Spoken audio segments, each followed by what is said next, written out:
भगवान शिव ने अलग अलग अवसरों पर माता पार्वती को कई पाठ पढ़ाए। भगवान शिव ने माता पार्वती के साथ जीवन के 10 महान पाठ साझा किए जो हर इंसान के लिए आवश्यक हैं और उनका पालन करना चाहिए और बिना असफल हुए उनका पालन करना चाहिए। जब माता पार्वती ने भगवान शिव से सबसे बड़ा पुण्य और पाप के बारे में पूछा तो शिव ने संस्कृत के एक श्लोक के साथ उत्तर दिया, नास्ति सत्यत परो नानुर्तात पाटन परम, अर्थात मनुष्य का सबसे बड़ा गुण आदरणीय और सदा सच्चा रहना है, जबकि सबसे बड़ा पाप बेईमानी करना या ऐसे कृत्य का समर्थन करना है। एक व्यक्ति को हमेशा ऐसे कार्यों में लिप्त होना चाहिए जो ईमानदार और सच्चे हों और उनके होने की धार्मिकता को नुकसान न पहुंचाएं। जब माता पार्वती ने भगवान शिव से सभी कष्टों का कारण पूछा तो भगवान शिव ने पार्वती से कहा कि प्रलोभन ही सभी कष्टों का एकमात्र कारण है। संसार में 3 प्रकार के प्रलोभन होते हैं। 1. आँखों की वासना का अर्थ है भौतिकवाद। यह विश्वास की धन और संपत्ति जीवन में सबसे महत्वपूर्ण चीजें हैं। 2. शरीर की वासना का अर्थ है सुखवाद। यह विश्वास के जीवन में किसी भी चीज की तुलना में आनंद सबसे महत्वपूर्ण है। 3. जीवन का गौरव का अर्थ है अहंकार। अपने बारे में बहुत अधिक सोचना। यह सोचना कि आप किसी और से बेहतर या अधिक महत्वपूर्ण हैं। मनुष्य को एक के बाद एक चीजों के लिए दौड़ने के बजाय कर्म और शरीर के बंधन से मुक्ति पाने के लिए ध्यान और तपस्या का अभ्यास करना चाहिए। जब माता पार्वती ने भगवान शिव से पूछा कि मनुष्य अपने कार्यों में असफल क्यों होता है, तो भगवान शिव ने बताया कि आसक्ति ही सभी समस्याओं का मूल कारण है। आसक्ति और प्रेम ठहराव की ओर ले जाता है और सफलता में बाधा डालता है।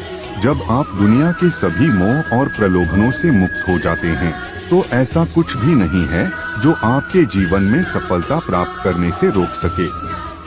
अलग होने का एकमात्र तरीका है कि आप अपने मन को प्रशिक्षित करें और इसे इस मानव रूप की अस्थायीता को समझें। अपने कार्यों को बुद्धिमानी से चुनें।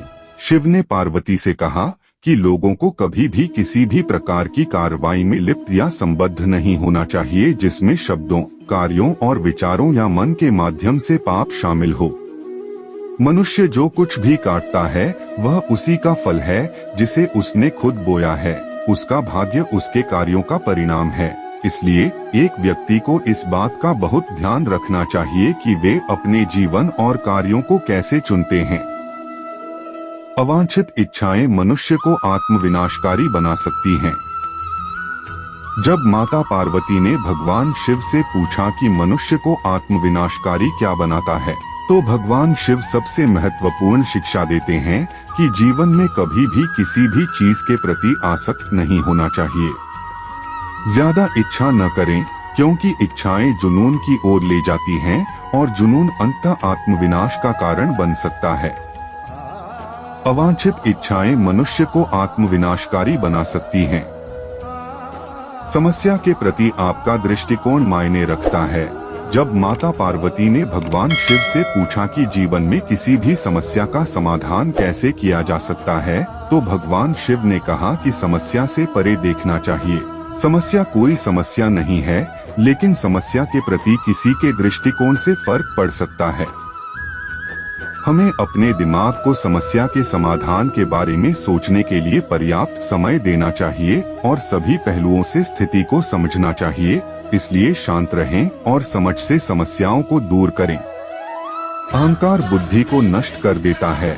जब माता पार्वती ने भगवान शिव से पूछा कि वह क्या है जो मानव बुद्धि को नष्ट कर देता है, तो भगवान शिव ने बताया कि अहंकार मानस बुद्धि को नष्ट कर देता है। बहुत अधिक अहंकार आपको जिद्दी बनाता है और जब आप जिद्दी होते हैं तो आप दूसरे लोगों की नहीं सुनते हैं या उनकी सलाह लें। वे लोग जो आपसे बेहतर जानते हैं और शायद अधिक अनुभवी हैं। आपका अहंकार संभावित रूप से आपकी सफलता में बाधा बन सकता है और यदि आप किसी भी प्रकार के मार्गदर्शन को अस्वीकार करते रहते हैं तो आप खो सकते हैं। भगवान शिव हमें अहंकार के बिना जीवन जीने का उपदेश देते हैं, क्योंकि अहंकार कहीं नहीं जाता है, लेकिन यह आपको स्वयं से दूर ले जाता है। भौतिकवादी सुख अधिक समय तक नहीं रहता है। जब माता पार्वती ने भगवान शिव से पूछा कि वास्तविक सुख क्या है और किस प्रकार का सुख अधिक समय तक रहता है और क्या नहीं, तो भगवान शिव ने बताया कि खुशी से जीना इस बात पर निर्भर करता है कि हम अपने आंतरिक जीवन में कैसे हैं। हमारे विचार, भावनाएं, विश्वास और इच्छाएं आध्यात्मिक आयाम होने का अर्थ है आंतरिक शांति की अनुभूति, मन की शांति और हृदय में शांति दोनों। उन्होंने कहा कि भौतिक सुख अल्पकालिक है। यदि आप भौतिकवादी नहीं हैं, तो आप जीवन में कुछ भी नहीं खो रहे हैं। भगवान शिव के शरीर पर लगी राख इस बात का प्रतीक है कि जीवन में सब कुछ अस्थायी है। एकाग्र मन के लिए ध्यान का अभ्यास करें। जब माता पार्वती ने भगवान शिव से पूछा कि एक केंद्रित मन कैसे हो सकता है, तो भगवान शिव ने कहा कि एक व्यक्ति को ध्यान का अभ्यास करना चाहिए। बहुमुखी स्थितियों से निपटने के दौरान एक ध्यानपूर्ण दृष्टिकोण के साथ वह उन्हें शांत दिमाग से संभालने में सक्षम होगा और विषय के बारे में बेहतर स्पष्टता होगी। समय दुनिया की सबसे कीमती चीज है। भगवान शिव को महाकालेश्वर के नाम से भी जाना जाता है, समय के महान देवता। जब माता पार्वती ने भगवान शिव से पूछा कि दुनिया की सबसे कीमती चीज क्या है, तो भगवान शिव ने बताया कि समय ही समय है, दुनिया की सबसे कीमती चीज। इसलिए किसी को भी यह कीमती चीज देने से पहले बहुत सावधान, चयनात्मक और दृढ़ निश्चयी होना चाहिए।